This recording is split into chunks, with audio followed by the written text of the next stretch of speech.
They came not merely to raid for silver, but to rule the land itself. In 1865 CE, a massive coalition of Norse warriors, recorded in the Anglo-Saxon Chronicle as the Great Heathen or Great Heathen Army, landed on the shores of East Anglia, fundamentally altering the political landscape of the British Isles forever. Unlike previous summer raiding parties that struck coastal monasteries and vanished, this force, led by the sons of the legendary Ragnar Lothbrok, Ivar the Boneless, Ubba, and Halfdan, brought with them the intent of permanent conquest and settlement. Before we get started, if you enjoy videos like this, make sure to hit that subscribe button. I'll try to post content like this every day. Now, let's dive in. Northumbria was the first major kingdom to face the full weight of this new strategic ambition. The Great Army exploited a fractured political landscape, as Northumbria was already embroiled in a civil war between the deposed King Osbert and the usurper King Aella. The Norse forces utilized a strategy of rapid mobility, seizing the city of York, known to them as Jorvik, on All Saints' Day, catching the Northumbrians off guard. Realizing the existential threat, the rival Northumbrian kings united their forces in a desperate attempt to retake the city in 1867. The Norse warriors, masters of defensive fortification, utilized the Roman walls of York to their advantage. When the Northumbrians breached the city, the fighting turned into a chaotic slaughter in the narrow streets. Both Osbert and Aella were killed, and the Kingdom of Northumbria effectively collapsed, becoming a client state subject to Danish rule. This victory secured the north as a Norse stronghold for the next century. Mercia, the powerful kingdom of the Midlands, was the next target in the winter of 867. The army moved south to Nottingham, setting up a fortified winter camp. The king of Mercia, Burgred, allied with King Ethelred of Wessex to besiege the Danes. However, the Norse forces refused to give battle in the open field, remaining secure behind their fortifications. This stalemate demonstrated a key military reality of the era. The Anglo-Saxon kingdoms lacked the logistical capacity to maintain long sieges against well-provisioned Norse defenses. Mercia was forced to pay the Danes to leave, a tactic that would later become institutionalized as the Danegeld. This diplomatic victory allowed the Great Army to conserve its strength and return to York to consolidate their northern territories before turning their attention back to the east. East Anglia faced the army's return. This campaign highlighted the cultural and religious collision of the invasion. King Edmund of East Anglia engaged the Danes, but was decisively defeated. Historical accounts from the period describe Edmund's capture and execution, an event that led to his canonization as a Christian martyr.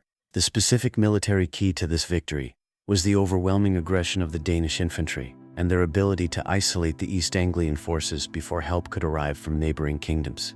With Edmund dead, East Anglia was dissolved as an independent polity, and the Danes began the process of partitioning the land for settlement, transforming the region into a base for further operations against the last remaining independent Anglo-Saxon power, Wessex. Wessex, led by King Aethelred and his younger brother Alfred, faced the onslaught in 870.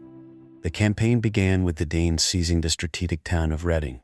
In the subsequent Battle of Ashdown in 871, the West Saxons managed a rare victory. Alfred, leading one half of the Saxon army, charged the Danish shield wall uphill while the Danes were still deploying. Despite this tactical success for Wessex, the Great Army's manpower reserves were deep. They won the subsequent skirmishes, and Ethelred died shortly after, leaving Alfred to inherit a kingdom on the brink of annihilation. The turning point of this long war, after the Norse leader Guthrum launched a surprise winter attack on Chippenham, effectively occupying most of Wessex. Alfred was forced into the marshes. The Norse victory seemed complete, driven by the element of surprise and the breaking of the traditional seasonal rules of warfare. However, Alfred rallied the local levies Fyrd and met Guthrum at the Battle of Edington. The West Saxon shield wall held firm, trapping the Danes in her fortress until starvation forced a surrender. The resulting Treaty of Wedmore established a political reality of the Danelaw. This was not merely a ceasefire, but a recognition of Norse sovereignty over northern and eastern England. The boundary ran up the Thames, then up the Lea, and eventually to Watling Street. Within the Danelaw, Norse legal codes and customs prevailed. The region saw heavy settlement, urbanization, and economic expansion, with Jorvik becoming a hub connecting Dublin to the Silk Road. The invasion here transitioned into integration, as the settlers farmed the land and intermarried, leaving a permanent linguistic mark on the region with place names ending in by and thorp.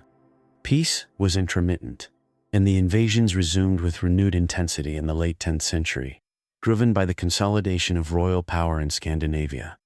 A fleet led by Olaf Tryggvason confronted the ealdorman Beorhtnoth at the Battle of Malden in Essex.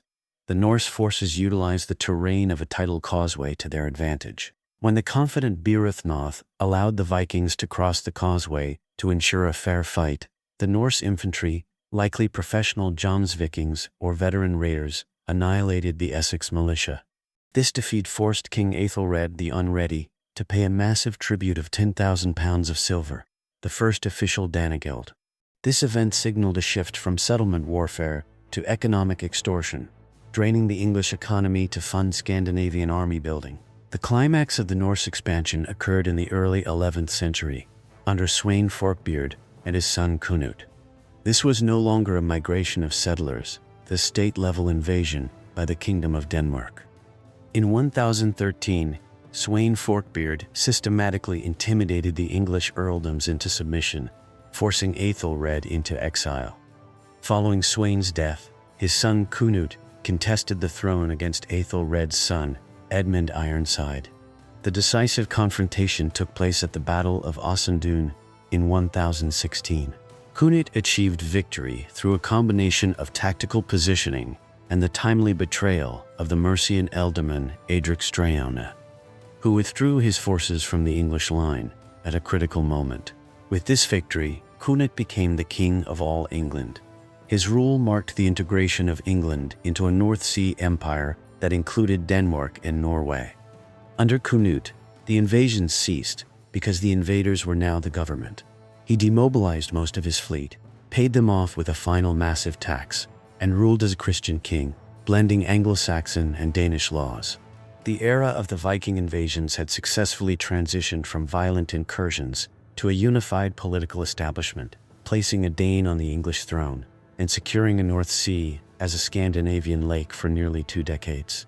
The final echo of this era came in 1066 at Stamford Bridge, where the Norwegian king Harald Hardrada attempted to replicate Cnut's success, but was defeated by Harold Godwinson, closing the definitive chapter of Norse attempts to conquer the Isles. From the lightning raids on Lindisfarne to the imperial reign of Cnut, the Norse expansion was a feat of naval engineering, logistical mastery. The Norse expansion was a formidable feat of naval mastery and cultural endurance that permanently reshaped the map and the soul of the Isles. The Viking invasions are one of the most unforgettable stories in history. Thank you for listening. Don't forget to leave your thoughts in the comments, and I'll see you again in the next one.